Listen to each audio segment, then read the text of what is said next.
ಗರ್ಭಿಣಿ ಬಾಣಂತಿ ಹಾಗೂ ನವಜಾತ ಶಿಶುಗಳ ಆರೈಕೆಗೆ ಆದ್ಯತೆ ಶಾಸಕ ಜಿಎಸ್ ಶ್ರೀನಿವಾಸ್. ಗರ್ಭಿಣಿಯರು, ಬಾಣಂತಿಯರು ಹಾಗೂ ನವಜಾತ ಶಿಶುಗಳ ಸಮರ್ಪಕ ಆರೈಕೆಗೆ ಅನುಕೂಲವಾಗುವಂತೆ ತರೀಕೆರೆ ವಿಧಾನಸಭಾ ಕ್ಷೇತ್ರಕ್ಕೆ 11 ಆಯುಷ್ಮಾನ್ ಆರೋಗ್ಯ ಕೇಂದ್ರಗಳು ಮಂಜೂರಾಗಿದ್ದು, ತರೀಕೆರೆ ತಾಲೂಕಿನಲ್ಲಿ 7 ಹಾಗೂ ಅಜ್ಜಂಪುರ ತಾಲೂಕಿನಲ್ಲಿ 4 ಕೇಂದ್ರಗಳನ್ನು ನಿರ್ಮಿಸಲಾಗುತ್ತಿದೆ ಎಂದು ಶಾಸಕ ಜಿಎಸ್ ಶ್ರೀನಿವಾಸ್ ಹೇಳಿದರು. ತಾಲೂಕಿನ ಹಾದಿಕೆರೆ ಗ್ರಾಮದಲ್ಲಿ 65 ಲಕ್ಷ ಅನುದಾನದಲ್ಲಿ ನಿರ್ಮಾಣವಾಗಲಿರುವ ಆಯುಷ್ಮಾನ್ ಆರೋಗ್ಯ ಕೇಂದ್ರಕ್ಕೆ ಶಂಕುಸ್ಥಾಪನೆ ನೆರವೇರಿಸಿ ಅವರು ಮಾತನಾಡಿದರು. ಆಯುಷ್ಮಾನ್ ಆರೋಗ್ಯ ಕೇಂದ್ರಗಳಲ್ಲಿ ಮಕ್ಕಳ ಆರೋಗ್ಯ ತಪಾಸಣೆ ಹಾಗೂ ಚುಚ್ಚುಮದ್ದು ಸೇವೆ, ಬಾಲ್ಯಾವಸ್ಥೆಯ ಆರೋಗ್ಯ ಸೇವೆಗಳು, ಕುಟುಂಬ ಯೋಜನೆ ಮತ್ತು ಗರ್ಭ ನಿರೋಧಕ ಸೇವೆಗಳು, ಸಂತಾನೋತ್ಪತ್ತಿ ಆರೋಗ್ಯ ಸೇವೆಗಳು ಹಾಗೂ ವಿವಿಧ ರಾಷ್ಟ್ರೀಯ ಆರೋಗ್ಯ ಕಾರ್ಯಕ್ರಮಗಳನ್ನು ಪರಿಣಾಮಕಾರಿಯಾಗಿ ಅನುಷ್ಠಾನಗೊಳಿಸಲಾಗುವುದು. ಸಾಂಕ್ರಾಮಿಕ ರೋಗಗಳ ನಿರ್ವಹಣೆ, ತುರ್ತು ವೈದ್ಯಕೀಯ ಸೇವೆ, ಮಾನಸಿಕ ಆರೋಗ್ಯ ಸಮಸ್ಯೆಗಳ ತಪಾಸಣೆ ಮತ್ತು ಚಿಕಿತ್ಸೆ, ಸಾಮಾನ್ಯ ಕಾಯಿಲೆಗಳಿಗೆ ಹೊರರೋಗಿ ಆರೈಕೆ ಸೇರಿದಂತೆ ಹಲವು ಆರೋಗ್ಯ ಸೇವೆಗಳು ಲಭ್ಯವಾಗಲಿವೆ ಎಂದರು. ಸಾಮಾನ್ಯ ನೇತ್ರದೋಷಗಳು, ಇಎನ್ಟಿ ಸಮಸ್ಯೆಗಳು, ಬಾಯಿಯ ಆರೋಗ್ಯ, ಹಿರಿಯ ನಾಗರಿಕರ ಆರೋಗ್ಯ ಹಾಗೂ ಉಪಶಾಮಕ ಆರೈಕೆ ಸೇವೆಗಳಿಗೂ ಆದ್ಯತೆಯನ್ನ ನೀಡಲಾಗುವುದು. ಜನ ಆರೋಗ್ಯ ಸಮಿತಿಯ ಮೂಲಕ ಒಪಿಡಿ ಸೇವೆಗಳ ಗುಣಮಟ್ಟ, ಸ್ವಚ್ಛತೆ, ಔಷಧಿಗಳ ಲಭ್ಯತೆ ಹಾಗೂ ರೋಗಿಗಳ ಸೌಲಭ್ಯಗಳನ್ನು ಸುಧಾರಿಸಲಾಗುವುದು ಎಂದು ತಿಳಿಸಿದರು. ಆರೋಗ್ಯ ಕೇಂದ್ರದಲ್ಲಿ ಸಮುದಾಯ ಆರೋಗ್ಯಾಧಿಕಾರಿ, ಪ್ರಾಥಮಿಕ ಆರೋಗ್ಯ ಸುರಕ್ಷಣಾಧಿಕಾರಿ, ಆರೋಗ್ಯ ನಿರೀಕ್ಷಣಾಧಿಕಾರಿ ಹಾಗೂ 3 ಆಶಾ ಕಾರ್ಯಕರ್ತೆಯರು ಸೇರಿದಂತೆ 6 ಮಂದಿ ಸಿಬ್ಬಂದಿ ಕರ್ತವ್ಯವನ್ನು ನಿರ್ವಹಿಸಲಿದ್ದಾರೆ ಎಂದರು. ಜಿಲ್ಲೆಯಲ್ಲಿ ಅತ್ಯುತ್ತಮ ತಾಯಿ ಮಗು ಆಸ್ಪತ್ರೆ ತರೀಕೆರೆನಲ್ಲಿ ತಾಲೂಕಿನಲ್ಲಿ ನಿರ್ಮಾಣವಾಗುತ್ತಿರುವುದು. ತಾಯಿ ಮತ್ತು ಮಗುವಿನ ಆಸ್ಪತ್ರೆಯನ್ನು ಶೀಘ್ರದಲ್ಲೇ ಉದ್ಘಾಟಿಸಲಾಗುವುದು. ಜಿಲ್ಲೆಯಲ್ಲಿ ಅತ್ಯುತ್ತಮ ಆಸ್ಪತ್ರೆಯಾಗಿ ರೂಪುಗೊಂಡಿರುವ ಇಲ್ಲಿ ಅತ್ಯಾಧುನಿಕ ಹಾಗೂ ಸುಸಜ್ಜಿತ ವೈದ್ಯಕೀಯ ಸೇವೆಗಳು ದೊರೆಯಲಿವೆ ಎಂದು ಶಾಸಕ ಜಿಎಸ್ ಶ್ರೀನಿವಾಸ್ ಹೇಳಿದರು. ಸದ್ಯದಲ್ಲೇ ಉಬ್ರಾಣಿ ಏತ ನೀರಾವರಿ ಯೋಜನೆಯ ಮೂಲಕ ಈ ಭಾಗದ ಕೆರೆಗಳಿಗೆ ನೀರು ತುಂಬಿಸುವ ಕಾರ್ಯವನ್ನು ಕೈಗೊಳ್ಳಲಾಗುವುದು. ವಿದ್ಯುತ್ ಸರಬರಾಜಿನಲ್ಲಿ ಕೆಲವು ತೊಂದರೆಗಳಿದ್ದು ಸಾರ್ವಜನಿಕರು ಸಹಕರಿಸಬೇಕು ಎಂದು ಮನವಿಯನ್ನ ಮಾಡಿದರು. ಹಾದಿಕೆರೆ ಕಾಲೋನಿಗೆ ಕಂದಾಯ ಉಪಗ್ರಾಮ ಯೋಜನೆಯಡಿ ಹಕ್ಕುಪತ್ರಗಳನ್ನು ನೀಡಲಾಗಿದೆ. ನಾಗರಾಜಪುರ ಗ್ರಾಮದಲ್ಲಿ 60 ಮನೆಗಳಿಗೆ ಹಕ್ಕುಪತ್ರ ವಿತರಿಸಲಾಗಿದೆ. ಕುಡಿಯುವ ನೀರಿನ ಸಮಸ್ಯೆ ಬಗೆಹರಿಸಲು ತುಂಗಾ ನದಿಯಿಂದ ಭದ್ರಾ ನಾಲೆಗೆ ನೀರು ತುಂಬಿಸುವ ಕಾರ್ಯ ನಡೆಯುತ್ತಿದೆ ಎಂದು ತಿಳಿಸಿದರು. ರಾಗಿ ಬಸವನಹಳ್ಳಿ ರಸ್ತೆಯಿಂದ ಹಾದಿಕೆರೆ ಗ್ರಾಮಸ್ಥರಿಗೆ ತಮ್ಮ ಜಮೀನು ಹಾಗೂ ತೋಟಗಳಿಗೆ ತೆರಳಲು ಅನುಕೂಲವಾಗಲಿದೆ ಎಂದು ಹೇಳಿದರು. ಕಾರ್ಯಕ್ರಮದಲ್ಲಿ ಡಿಎಚ್ಒ ಮಂಜುನಾಥ್, ಎಎಚ್ಒ ಮಧುಸೂದನ್, ತಾಲೂಕಾ ಆರೋಗ್ಯಾಧಿಕಾರಿ ಚಂದ್ರಶೇಖರ, ಮಾಜಿ ಗ್ರಾಮ ಪಂಚಾಯಿತಿ ಸದಸ್ಯರಾದ ರೇಖಾ ರಮೇಶ್, ಚಂದ್ರಮೌಳಿ, ಗ್ರಾಮದ ಮುಖಂಡರಾದ ಭುವನೇಶ್ವರ ಹಾಗೂ ವಸಂತಕುಮಾರ್ ಸೇರಿದಂತೆ ಮತ್ತಿತರರು ಉಪಸ್ಥಿತರಿದ್ದರು. ಬ್ಯೂರೋ ರಿಪೋರ್ಟ್ ಪ್ರದೀಪ್ ಹೆಚ್ಚಿ, ಎನ್ಇಎಸ್ ಟಿವಿ ತರೀಕೆರೆ. ಇವತ್ತು ಶಂಕುಸ್ಥಾಪನೆ ಮಾಡಿದ್ವಿ. ನಿಮಗೆ ಈ ಒಂದು ಕಾರ್ಯಕ್ರಮ ಉಪಸ್ಥಿತಿರತಕ್ಕಂತಹ ಡಿಎಚ್ಒ ಆದ ಮಂಜಣ್ಣನವರೇ, ಡಿಎಸ್ ನಾವು ಮಂಜಣ್ಣ ರೂಢಿ ಹಂಗೆ ಮಂಜುನಾಥ್ ಅವರೇ, ಡಿಎಸ್ ಆದ ಮಧುಸೂದನ್ ಅವರೇ, ನಮ್ಮ ತಾಲೂಕು ಆರೋಗ್ಯಾಧಿಕಾರಿ ಅಂತ ನಾವು ಶಾಸಕರಾದ ನಂತರ ಮಂಜೂರಾಗಿದ್ವಿ. STಗೆ ಅಂತ ಅಲಾಟ್ ಆದ್ಮೇಲೆ ಅದಕ್ಕೆ ಒಟ್ಟು 11 ಮಂಜೂರಾಗಿದೆ. ತರೀಕೆರೆ ತಾಲೂಕಿನಲ್ಲಿ 7, ಅಜ್ಜಂಪುರ ತಾಲೂಕಿನಲ್ಲಿ 3, 4 ಒಟ್ಟು 11 ಆಗಿದೆ. ಕೆಲವೊಂದಕ್ಕೆ ಜಾಗ ಸಿಕ್ಕಿಲ್ಲ, 1-2 ಅದು ಬೇರೆ ಕಡೆ ಶಿಫ್ಟ್ ಮಾಡ್ತೀವಿ. ತರೀಕೆರೆಗೆ ಜಾಗ ಸಿಗೋದು ಕಷ್ಟ. ಅಲ್ಲಿ ಗ್ರಾಮ ಪಂಚಾಯತಿ ಅಲ್ಲಿ ದುಡ್ಡು ಕಟ್ಟಬೇಕು ಅಂತಾರೆ, ದುಡ್ಡು ಕಟ್ಟಕ್ಕಾಗಲ್ಲ. ಅದು ಕ್ಯಾಬಿನೆಟ್ಗೆ ಹೋಗ್ಬೇಕು ಜೀರೋ ಮಾಡಿಸೋದಕ್ಕೆ. ಹಂಗಾಗಿ ಆಗಿಲ್ಲ.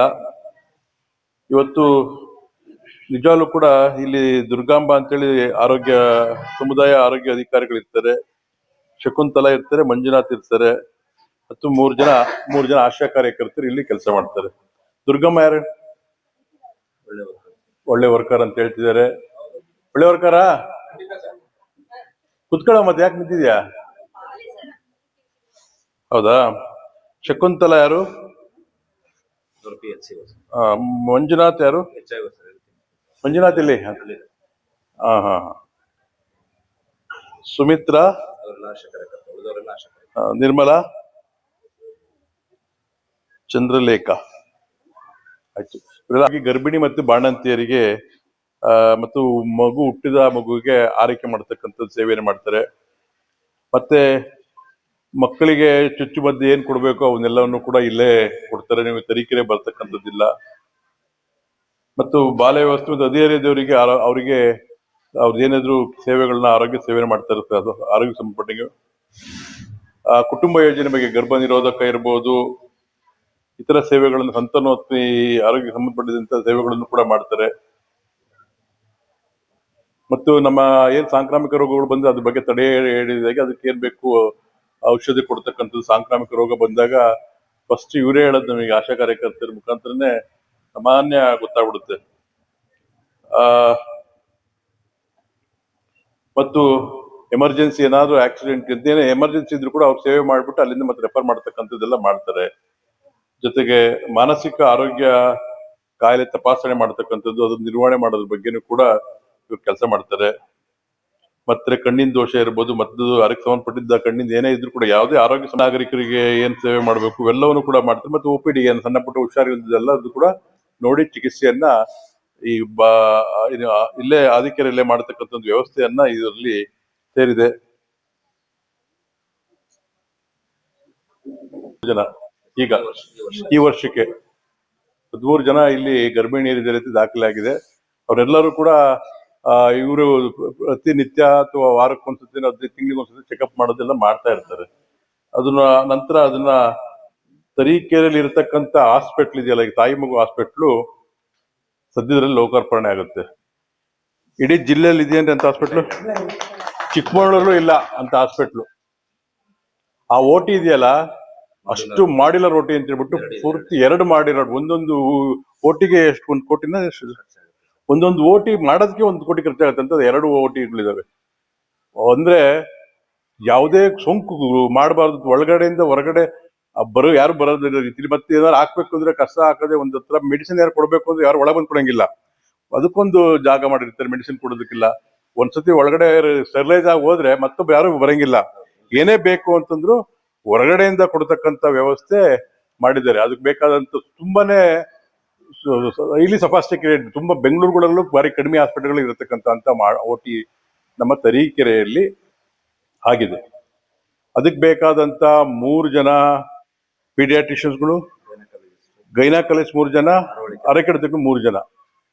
ಇಷ್ಟು ಜನನು ಅಂದ್ರೆ ಅದು ಪೂರ್ತಿಯಾಗಿ ತಾಯಿ ಮತ್ತು ಮಗುವಿನ ಆಸ್ಪತ್ರೆ. ನಾವಲ್ಲಿ ಏನ್ ಕೆಲಸ ಕೊಡೋದು ಅವ್ರಿಗೆ ಹೆಚ್ಚಿನ ಆದ್ಯತೆ ಕೊಟ್ಟು, ಏನು D ಗ್ರೂಪ್ ಇರ್ಬೋದು, ಮತ್ತೊಂದು ಇರ್ಬೋದು, ಎಲ್ಲಾ ರೀತಿಯ ಬೇಕಾದ ಇಕ್ವಿಪ್ಮೆಂಟ್ಸ್ ಕೂಡ ಕೆಲವೇ ದಿನಗಳಲ್ಲಿ ಟೆಂಡರ್ ಆಗಿದೆ, ಕೆಲವೇ ದಿನಗಳಲ್ಲಿ ಬರ್ತದೆ. ಇದೆಲ್ಲರೂ ಕೂಡ ನೀವೆಲ್ಲ ಬೇರೆ ಎಲ್ಲೂ ಹೋಗದಂಗೆ ಅಲ್ಲೇ ಉಪಯೋಗಿಸ್ಕೋಬೇಕು ಅನ್ನೋ ಮಾತು. ಇವತ್ತು ಒಂದು ಪ್ರೈವೇಟ್ ಹಾಸ್ಪಿಟ್ಲಿಗೆ ಹೋದ್ರೆ 25, 30, 40 ಸಾವಿರ. ಅಲ್ಲಿ ಏನಾಗ್ತದೆ ಅಂತಂದ್ರೆ ನಾರ್ಮಲ್ ಆಗಿ ಆಗೋದು ಸರಿ ಸಿಜೇರಿಯನ್ ಬಿಡ್ತಾರೆ, ನಾರ್ಮಲ್ ಆಗೋ ಡೆಲಿವರಿ ಸಿಜೇರಿಯನ್ ಅಂತಾರೆ. ಆ ಪರಿಸ್ಥಿತಿ ಆಗ್ಬಿಡಿರುತ್ತೆ. ಈಗ ಏನಾಗುತ್ತೆ, ಅಲ್ಲಿ ಹೋದ್ಮೇಲೆ ನೋವು ಅನುಭವಿಸಿರ್ತಾರಲ್ಲ, ಅವಾಗ ಆಯ್ತು ಮಾಡಿ ಏನ್ಬಿಡ್ತಾರೆ. ಯಾರು ಕೂಡ ನೆಗ್ಲೆಕ್ಟ್ ಮಾಡೋದು, ಮತ್ತೊಂದು ಮಾಡೋದು ಏನು ಮಾಡಕ್ ಹೋಗೋದಿಲ್ಲ. ಅದರಿಂದ ಇದ್ರ ಒಂದು ಒಳ್ಳೆ ಹಾಸ್ಪಿಟ್ಲ್ ಇಡೀ ಜಿಲ್ಲೆಯೇ ಒಳ್ಳೆ ಹಾಸ್ಪಿಟ್ಲು ಬಂದಿದೆ. ಅದಕ್ಕೋಸ್ಕರ ನಾವೆಲ್ಲ ಕೆಲವೇ ದಿನಗಳಲ್ಲಿ ಮಂತ್ರಿಗಳು ಡೇಟ್ ತಗೊಂಡು ಅದನ್ನ ಉದ್ಘಾಟನೆಯನ್ನ ಮಾಡ್ತೇವೆ. ಈಗ ಬರ್ತಾ ಇದೆ, ಅದಕ್ಕೂ ಪ್ರಾಬ್ಲಮ್ ಆಗಿತ್ತು, ಮೋಟ್ರುಗಳೆಲ್ಲ ಕೆಟ್ಟೋಗಿತ್ತು. ಮೊನ್ನೆ ನಾನು ಖುದ್ದಾಗಿ ಒಂದು ಎಲ್ಲಿ ಮೋಟ್ರು ಪಂಪ್ ಆಗ್ಬೇಕು ಅಲ್ಲಿ ಹೋಗ್ಬಿಟ್ಟು, ಅದು ಒಂದು ಮೋಟ್ರು ನಡೀತಾ ಇದೆ, ಇನ್ನೊಂದು ಮೋಟ್ರು ನಡೀತಾ ಇಲ್ಲ. ಇಲ್ಲಿಗೂ ಕೂಡ ಬಂದಿದೆಯಾ, ಅಲ್ಲಿಗೆ ಬಂದಿದೆ. ಇನ್ನು ಕೂಡ ಜಾಸ್ತಿಯಾಗಿ ಬರ್ಬೇಕಿತ್ತು. ಅದು ಒಂದೇ ಮೋಟ್ರ್ ಆಗಿದ್ರಿಂದ ಕಡಿಮೆ ಬರ್ತಿದೆ, ಈಗ ಜಾಸ್ತಿ ಬರುತ್ತದೆ. ಇನ್ನೊಂದು ಮೋಟ್ರು ಪ್ರಾಬ್ಲಮ್ ಆಗಿತ್ತು, ಸರಿ ಮಾಡಿದ್ಮೇಲೆ ಖಂಡಿತವಾಗಿ ಜಾಸ್ತಿ ಬರುತ್ತೆ. ಇಲ್ಲಿ ಕರೆಂಟಿನ ಪ್ರಾಬ್ಲಮ್ ನಿಮ್ಗೆಲ್ಲ ಗೊತ್ತೇ ಇತ್ತು. ಎರೆಹಳ್ಳಿಯಲ್ಲಿ ಸಬ್ಸ್ಟೇಷನ್ ಆಗುತ್ತೆ ಕೆಲವೇ ದಿನಗಳಲ್ಲಿ. ಅದಾದ್ಮೇಲೆ ನಿಮಗೆ ವೋಲ್ಟೇಜ್ ಡ್ರಾಪ್ ಅನ್ನೋದೇ ಇಲ್ಲ. ನಿಮಗೆ ಹೈಯೆಸ್ಟ್ ಕರೆಂಟ್ ಆಮೇಲೆ ಹೋಗುತ್ತೆ. ಎರೆಹಳ್ಳಿ, ಆದಿಕೆರೆ, ಲಕ್ಷ್ಮೀಸಾಗರ ಈ ಭಾಗದ ಊರುಗಳಿಗೆ ಒಳ್ಳೆಯ ಎಂಟೂರು ಎಲ್ಲರೂ ಕೂಡ ಒಳ್ಳೆಯ ವಿದ್ಯುತ್ ಸಿಗ್ತದೆ ಅನ್ನೋ ಮಾತನ್ನು ಹೇಳ್ತಾ